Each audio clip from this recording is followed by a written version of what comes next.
Ta-da-da! What's my good cheer? Welcome, everybody. Let's give YouTube a couple of minutes. In the meantime, if you've never popped into one of my lives before, hi, I'm Cindy. I explore the inside and the outside. And I was just having a little giggle with myself, because I wasn't prepared in coming. And when I'm saying, I knew I was coming live, but I wasn't in any kind of preparation, no notes, no thought as to what we were going to talk about. I was kind of hoping that I would be able to get some cards done today, my 54 powerful words, just to make a little bit of a working deck. Because as much as I have to ground in my job, I have to ground in what I do, meaning I have to concentrate. I have to apply myself. I can't just get lost in any kind of content. I have to have some type of regime. Regime, is that the right word? Structure. I need a little bit of structure in my lessons, a little bit of a, right? We talk about accountability, and I always get it done, but it's in that digging my heels in. That's like, oh my goodness, right? And it's not like I don't want to do it, it's just somehow I feel the pushback. And when you have, right, a hard day at work, right, there's something good that you just watching and you're ready to go into the next bit of content, right? I'm ready to go in and watch Lex Fridman's new interview, right? It looked like an interesting topic. And I looked at the clock and I went, oh my goodness, Cindy, it's so late. Go to bed. And wait a minute, Cindy. You haven't done your live show yet. Right? And if I had that bit of structure in my life, that live stream probably would have been done maybe an hour and a half ago. I'm just going to send some good cheer out there. I live behind a fire station if you've never popped into one of my lives before. And because, right, I'm hot blooded and I have to have air conditioners and fans and windows open. When those sirens go off, they really do go off. But I send them good cheer, expecting that they're going to get to their destination, and it's going to be a false alarm, right? It's going to be a false alarm, and they're going to end up going back to the station, right? And everybody is good with that. I send that good cheer out every time I can catch it, right? Lots of times, because I live in this high rise that has lots of vulnerable in this building. And, they show up here, right?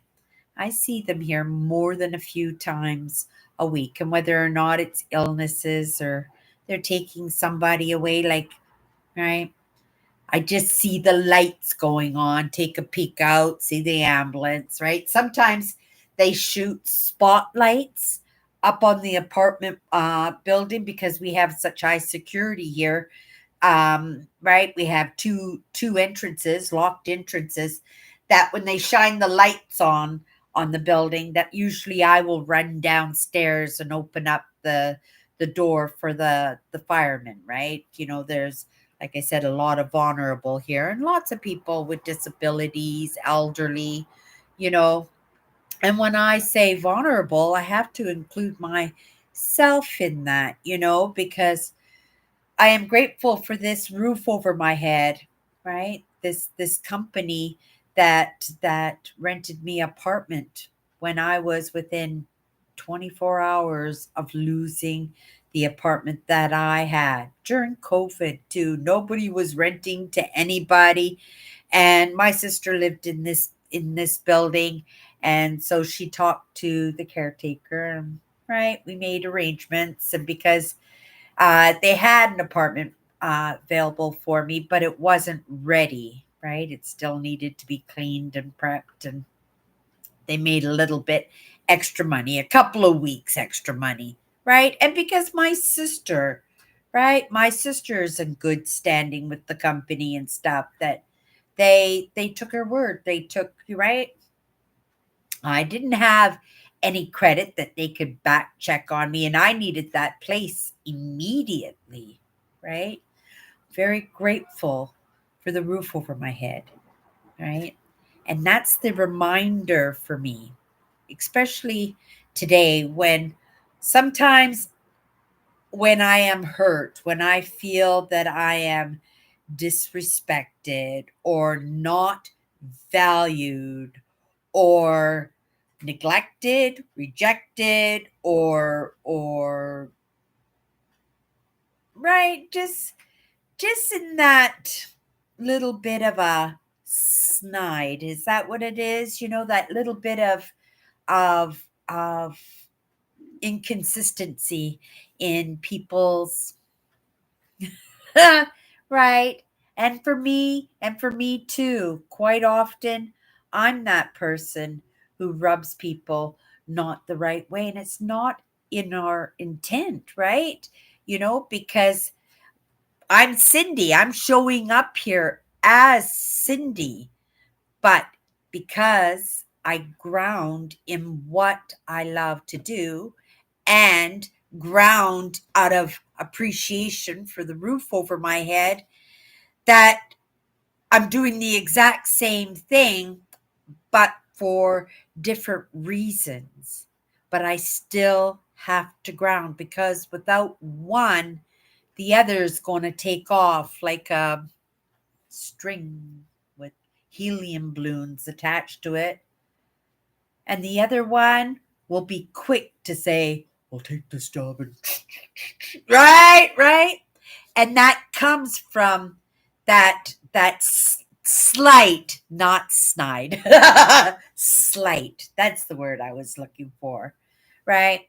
And that comes from trauma. That comes from early childhood. You know, it's part of my story, and I was talking to somebody. It's actually part of the nurturing, right? It's just not necessarily the person that I am, but it is the person that I am because that other person is a part of me, right? It's a part of me. And I just have to remember that as much as I expect, right, that other people are gonna, right, respect my boundaries whether they do or not. I expect if you're gonna hang around with me that I have boundaries, right? And they'll be respected, and you might not respect them, and then we'll just, right, that'll just, right, we'll part our ways and move on with that. But sometimes, right, I take it super personally because I work so hard. I try so hard. And when I don't feel it's recognized or appreciated, right, I could just say, forget this. Done. I'm done. Right. And then I'm right. There was a time, and it wasn't so long ago, I would have to say a half a dozen years ago, right after my marriage ended, up until about a half a dozen years ago, I couldn't hold a job, right? I just was so miserable and so sad and so broken that, right, I couldn't hold a job, but it was always somebody else's fault why I was quitting that job. But it was just the excuse that I was giving myself because I didn't have that gumption. I didn't have that desire to be there, right? It was just a roof over my head. It wasn't a job that I enjoyed, right? It wasn't a job that I was getting anything except that roof over my head. And life has got to be more than that. And this is part of the lessons in the past half a dozen years, right? And I've got all of those lessons online. You just have to go to my main channel and see what I've been up to for the past 10 years, you guys. This New Year's Eve, it's going to be 10 years since I've been on YouTube, right? it has been the most, it's a strange word for me to use, but enlightening. And I have to say that because it just seems so life-saving. Life-saving, existence saving. It's just it's just information that I would never ever have been able to come across or even understand if I had come across, right? And I'm so grateful for the lessons that come across my path, right? It's not just being a creator on YouTube, it's just not having a voice and being seen, right? It's much deeper than that. It's me, it's for me, right? These are lessons that are specifically for me, right? Because it is in that nurturing and that's in that uniqueness that I am, right? That uniqueness that everybody is, and everybody's going to have a different story, a different play out, different choices, different ceilings, different lifeboats. And you've heard, like, we're all in the same storm, but we're just on different floaties, right? Some of us are on logs, just holding on for dear life. Some of us are in fishing boats, at least out of the water. Some of us are the Coast Guard, right? And we have a few extra tools, but we're serving and helping. Some of us are fishermen on big fisherman boats, right? And we get to eat well because we have nets and, right, a crew. And some of us are hanging with crew, dancing the night away on a cruise ship, looking out the window, the balcony, right? With the rain pounding and the lightning and the waves that are coming up to, right, the rim of the railing. We're all in the same storm. But there are differences, right? There and that's the evolution. That really is our evolution. And so it's my responsibility to really take note when I am self sabotaging, because that's really truly what it is that I'm doing when I'm getting hurt or right. It's different if my boundaries were being crossed. If that person knew what my boundaries were, it's my responsibility to make sure that it's clear what my boundaries are. And then if they're crossed, right, then you get to decide what to do about it, whether there's another chance or whether that's it. But when you grow up and you have post traumatic stress disorder, complex from your childhood, right? We tend to be a little bit less courageous, or sorry, less courageous. We become less courageous, less brave. We become a little bit standoffish. We try to blend in the crowd. We try not to be seen. We try not to be heard. And then when we are, right, in a situation where we need to be seen and need to be heard, we're not able to do it because we haven't had any practice in doing it, right? And sticking up for our own very selves. And these are some of the lessons again that I've been learning in the past half a dozen years, right? Not just to be my own best friend. And you guys know I love being my own best friend. I love being out in Mother Nature, but I'm not out there by myself. I'm not just absorbing those, right, essences of Mother Nature, connecting to the trees and the roots, understanding that trees are all interconnected with each other. It's really amazing that I have that understanding in that relationship, that I'm able to join in and be perfectly content in that. And I'm, for the most part, all by myself, right? I'm by myself, with myself. And I love that, right?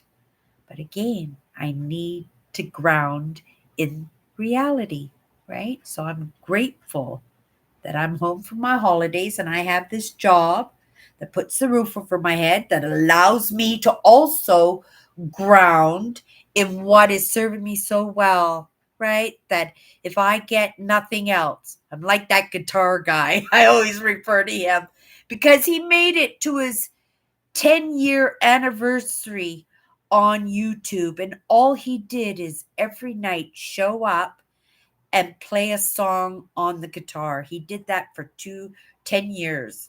In 10 years, his channel blew up, right? It just blew up. He was so happy. And even I watched a few of his videos just because I so admired somebody for having no subscribers. Like he had nobody, and yet he was just shining. He was just singing and shining out to the world. And I thought it was so amazing that he could do that every single night and not have anything um, returned in that except maybe some beautiful comments, right? In his comment section, made of the gratification of him singing for himself rather than just singing at the wall or singing to the air, that he actually has a small audience at the very least. But he did that for 10 years with very little in return, right? He didn't get to be a big star. He didn't get to be a millionaire, right? He didn't get to reach a lot of people until his 10th year. And you know what happened to him? It was really kind of sad.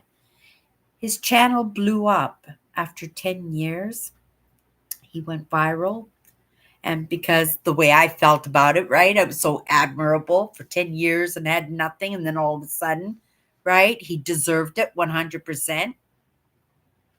His channel got hacked and he lost his channel. He didn't get his channel back. He tried to start up again. I don't know if it lasted for very long. I lost him, right? He wasn't being suggested in my content anymore or anything. So when I talk about how long I've been doing this, right? I say it because I'm okay with where I'm at after 10 years being on YouTube because of what I'm getting out of this, right? Anything else is gravy. Anything else is sprinkles. And I can do this until I'm 80, 100. I probably will, right? Because, like the gentleman with the guitar who showed up every single day for 10 years, I get to come in too. And I'm not talking to a wall, and I'm not talking to the air. And I have my dedicated, right, followers out there who care for me. And that's going to be enough, right? It's going to be enough, and it has to be enough, right? Because it sure could be a whole lot less, right? We could go back 6 years ago and drop me off there, and I would have no idea, right? I would have no idea, right? What you don't know doesn't hurt you. But I have to tell you that it does. That it does. Because it's not just Cindy, right? And I only recognize that point 6 years ago. So I'm treading water. I came in tonight, had no idea what I was going to talk about. I hope somebody got something out of that because I have no idea where that came from, right? But just to finish off, we have to be careful as highly sensitives and as empaths, right? As narcissists, as borderlines, right? That we have to be very careful in our abruptness. That's not the word I'm looking for. Something, rash thinking, rash actions. That's what I'm trying to say, that we shouldn't jump to conclusions right away. We shouldn't, right? And this is a lesson for me because I was talking something totally different yesterday, right? But today I have a different realization. I'm a shiner, right? I shine for the light in the darkness, right? And the dark is dark, right? So you can't say you're going to shine on the dark and then not go near the dark, right? It just doesn't work that way. The idea, right, is to shine a little bit for the dark because the dark is shining, but they're giving it all away, right? So where's that, right? Where is that love? Right? Maybe you don't have that YouTube channel where you can show up every day, right? And build a little bit of audience. You could if you want to, right? Choices, right? You make that choices and you just stick to it. And you stick to it the very best that you can. Understanding it won't be perfect.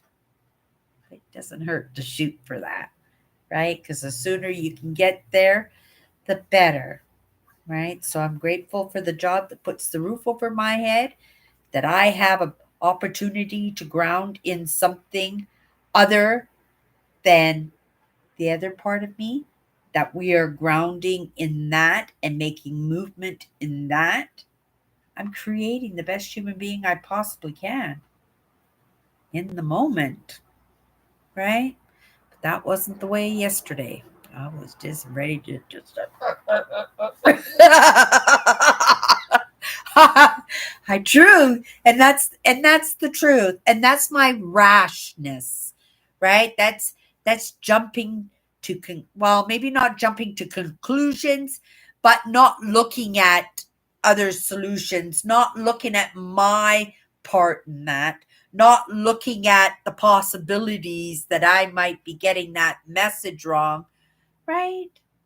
And not recognizing that I'm actually self sabotaging because my feelings got hurt, right?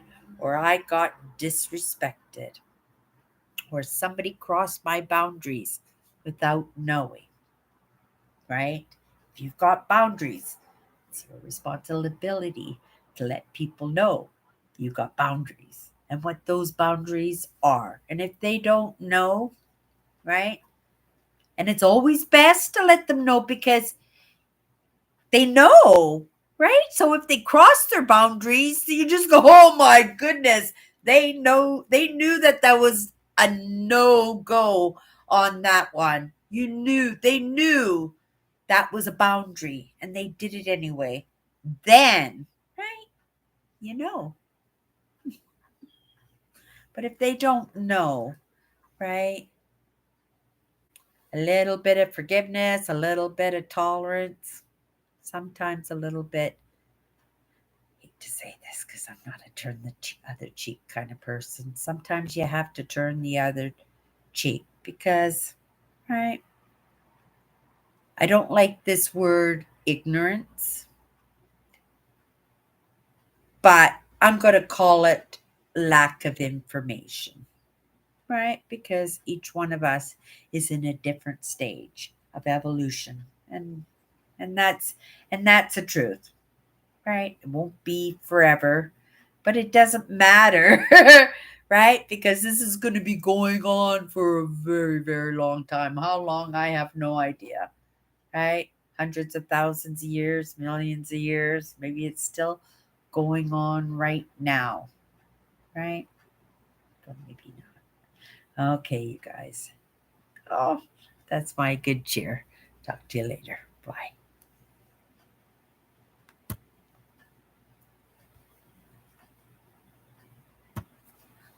Hmm.